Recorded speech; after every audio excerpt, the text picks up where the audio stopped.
അവകാശ സമരജാഥ തോറ്റിട്ടില്ല തോറ്റ ചരിത്രം ഞങ്ങൾക്കില്ല.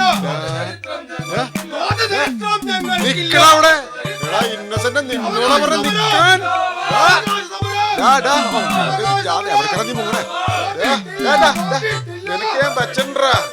എന്റെ കാശേരാണ്ട് മുങ്ങി നടക്കണം നിന്നെ ഞാൻ കാണിച്ചറാടാ.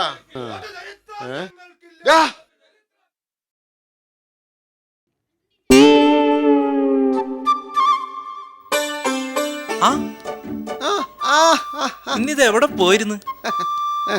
സ്കൂൾ വിട്ടപ്പോഴാ ഹെഡ് മിസ്സസ് പറഞ്ഞത് നീ എന്നാ സ്റ്റാഫ് റൂമിൽ ചെന്ന മാഷന്മാർക്കൊരു കൈസഹായം ചെയ്യും ഇന്നസെന്റേന്ന്. അത് കഴിഞ്ഞ് വന്ന് നോക്കുമ്പോ അന്തോണിയേട്ടനെ കണ്ടില്ലല്ലോ.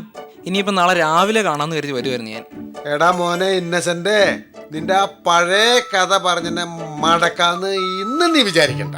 നോക്കം തന്നെയേട്ടാ, അന്തോണിയേട്ടന്റെ കാശ് കിട്ടണം.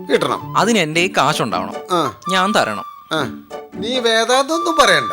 വേദാന്തമൊന്നും അല്ല, ഇത്രയല്ലേ ഉള്ളൂ രണ്ടാൾക്കും തമ്മിൽ പ്രശ്നം. അതിൽ തർക്കം ഇല്ലല്ലോ, ഉണ്ടോ? നീ എന്നെ പഠിപ്പിക്ക. എത്രയും പെട്ടെന്ന് കിട്ടണമെന്ന് അന്തോണിയേട്ടനും തരണമെന്ന് എനിക്കും. എങ്കിൽ പിന്നെ നേരത്തെ തന്നൂറാ. അവിടെയാണ് പ്രശ്നം. എന്ത് പ്രശ്നം? തരുമ്പോ വല്ലതും ചില്ലറ തന്നാ പോരല്ലോ, പറ്റ് തീർത്തു തരണം. തീർത്തും തരണം. അതിനാണ് ഇത്തിരി സാവകാശം വേണ്ടത്. നീ ഇത് പാടാൻ തുടങ്ങിയിട്ട് നാള് കുറെ ആയി. സാവകാശത്തിന് സാവകാശം ഇല്ലാണ്ട് ധൃതിക്ക് ധൃതി കൂട്ടിയാ പറ്റുമോ? ഞാൻ ഒരു പ്രാവശ്യം പറഞ്ഞു നീ എന്നെ വേദാന്തം പഠിപ്പിക്കരുതെന്ന്. വേദാന്തം ഒന്നും അല്ല, ഒഴിവ് കഴിവ് പറയണതും അല്ല. സാവകാശം കിട്ടിയാലേ പൈസ വരൂ. കുറച്ചുകൂടി സമയം കിട്ടിയാ പൈസ വരും. എന്താ ഒരു ഉറപ്പ്? ഉറപ്പെന്താന്ന് ചോദിച്ചാ ഉറപ്പുണ്ടെന്ന് തന്നെ, അതാണ് ഉറപ്പ്. നീ പിച്ചുമ്പേം പറയരുത്, എനിക്ക് പ്രാന്തളവും. ചൂടാകാതെ അന്തോണിയേട്ടാ, എന്നെ കാണാണ്ട് വീട് വരെ അന്വേഷിച്ചു വന്നല്ലേ. വീട്ടുകാരറിയാത്ത ഇടപാടാണ് നമ്മൾ തമ്മില്. ആ നിലയ്ക്ക് നിങ്ങളെ ഇവിടെ കാണുമ്പോൾ ഞാൻ പരിഭ്രമിക്കേണ്ടതല്ലേ? പക്ഷെ എനിക്ക് ഒരു പരിഭ്രമവും ഇല്ല. വീട്ടുകാരെ വിളിച്ചു പറഞ്ഞ് എൻ്റെ കയ്യിൽ നിന്ന് കിട്ടാനുള്ള കാശ് വാങ്ങാന്ന് അന്തോണിയേട്ടൻ വിചാരിച്ചാൽ അത് വിചാരിക്കലും മാത്രമേ ഉണ്ടാവും. അല്ലെങ്കിലൊന്നും നോക്ക്, ആ പേരിലൊന്നും ഞാൻ കുലുങ്ങൂല്ല. അതെടാ, വീട്ടിലാരെങ്കിലും ഉണ്ടെങ്കിലല്ലേ അന്തോണിയേട്ടനെ ഒന്ന് പറയാനും ചോദിക്കാനും പറ്റൂ.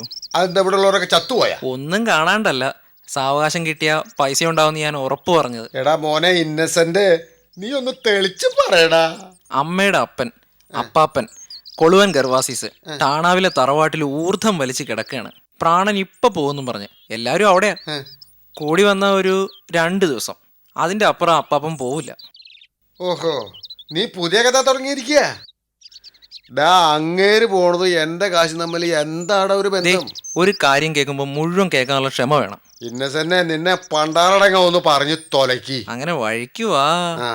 അപ്പാപ്പൻ ഇഹലോകവാസം വെടിഞ്ഞ പിന്നെ എന്തൊക്കെ സാധ്യതകളാണെന്നറിയോ? പെട്ടി, ഉടുപ്പ്, ഷൂസ്, ചന്ദനത്തിരി, കുന്തിരിക്കം, യൂഡിക്കൊളോൺ, മെഴുകുതിരി, ഏത്തപ്പഴം, ബണ്ണ്, എന്തോരം സാധനങ്ങളാ വാങ്ങിച്ചു കൂട്ടാനുള്ളത്. പെട്ടിയുടെയും കുരിശിന്റെയും കാര്യം മാത്രമേ കാരണവന്മാര് നോക്കൂ. പിന്നത്തേന്റെയൊക്കെ ചുമതല നമ്മുടെ പിള്ളേർ സെറ്റിനാ. ഞാനാണ് അവരുടെ ലീഡർ. ഇത്രയും പൈസ കൈ കൂടി പോകുമ്പോ അന്തോണിയേട്ടന് തരാനുള്ള പൈസ വല്ലതും ഒരു പൈസയാണോ? അടിച്ചു മാറ്റി അങ്ങ് തന്നാ പോരെ. വേറെയുണ്ട് വകുപ്പ്. മരിച്ച 7-ന്റെ അന്ന് ചടങ്ങുകൾ കഴിയുമ്പോൾ അപ്പാപ്പന്റെ കാശ് വെട്ടി തുറക്കും. കീഴ്വഴക്കം അനുസരിച്ച് അതിലുള്ള കാശ് പേരക്കിടാങ്ങൾക്ക് വീതിച്ചു കൊടുക്കുമെന്ന് അന്തോണിയേട്ടൻ അറിയാലോ. ആ വിഹിതം മോശം ഉണ്ടാവില്ല. കപ്പലണ്ടി കച്ചവടം നമുക്കൊന്ന് വിപുലപ്പെടുത്തണം. ഒരു കപ്പലണ്ടി ഷോടതി കൂടി തുടങ്ങാം, ഞാൻ സഹായിക്കാം. അപ്പാപ്പൻ വച്ച് താമസിപ്പിക്കൊന്നുമില്ലല്ലോ. കുറച്ച് മനുഷ്യത്വം കാണിക്കണ്ട അന്തോണിയേട്ടാ. ഊർദ്ധം മുഴുവൻ വലിച്ച് പ്രാണം വിടാൻ അപ്പാപ്പന് തിരിച്ച് അവകാശം കൊടുക്ക്. അന്തോണിയേട്ടൻ ചെല്ല്.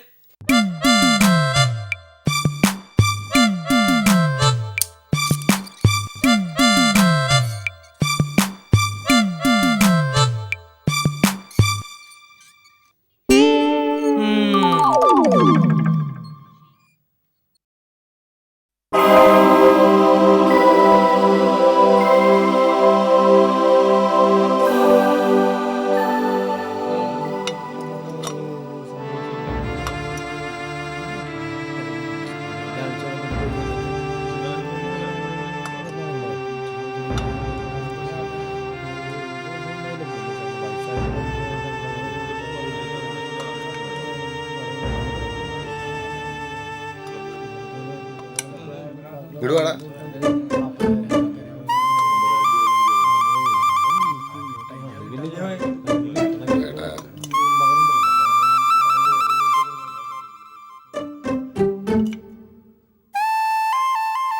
കാശെന്ത്? കുഴിയിലേക്ക് എടുത്തു വെച്ചിട്ട് ഞങ്ങൾ ഇപ്പൊ ഒന്ന് കയറിയിട്ടേ ഉള്ളൂ. അതിനിടയിൽ നീ അടിച്ച് മാറ്റിയില്ലേ? അതൊക്കെ ഉവ്വ്. എങ്കിൽ താടാ. ഞങ്ങളുടെ അവിടുത്തെ ആചാരം അല്ല ഇവിടെ. മരണം നടന്ന 7 കഴിഞ്ഞിട്ടേ പണമിടപാട് നടത്താവുന്ന. ഇതൊക്കെ ആരറിയാൻ പോണേ? അപ്പാപ്പന്റെ ആത്മാവിന് സങ്കടാവും, ദോഷാവും. ഞാനത് ചെയ്യൂല. അപ്പൊ നീ എന്നെ വീണ്ടും കുരങ്ങളിപ്പിക്കാൻ നോക്കുക? ചാവണ വരെ ക്ഷമിക്കാമെങ്കിൽ 7 വരെ കാത്തൂടേണ്ടാൻ തോന്നിട്ടാ. അപ്പോഴേക്കും കാശുപെട്ടിയിലെ വിഹിതം കൂടി കയ്യിൽ വരും. കപ്പലണ്ടി ഷോടതി. ഇവിടെ ചുറ്റിപ്പറ്റി നിൽക്കണേണ്ട സംശയിക്കും. ഇപ്പൊ തന്നെ അപ്പാപ്പന്റെ സ്വർണം കെട്ടിയ പല്ലും വെള്ളി കെട്ടിയ വടിയും കാണാനില്ല. ആരെ എടുത്തെന്നൊരു മുറുമുറുപ്പുണ്ട്. അല്ല, എന്തെന്ന് പറഞ്ഞാല് 7 തന്നെ.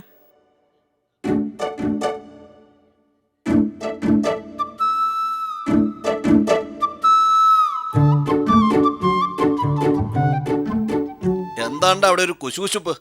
എന്താ അന്തോണിക്ക് ഇവിടെ? അന്തോണിയേട്ടൻ ഇവിടെ ഇല്ലായിരുന്നു. വിവരം അറിഞ്ഞു വന്നപ്പോഴേക്കും എല്ലാം കഴിഞ്ഞു. അവസാനമായിട്ട് അപ്പാപ്പന്റെ മുഖമൊന്ന് കാണാൻ പറ്റില്ലല്ലോ എന്ന് ദുഃഖം പറയായിരുന്നു. അതവൻ എൻ്റെ അടുത്തൊന്നല്ലേ പറയണ്ടേ? അപ്പനെ അയക്ക് വലിയ ബഹുമാന. പറഞ്ഞാൽ മതിയെന്ന് പറഞ്ഞു.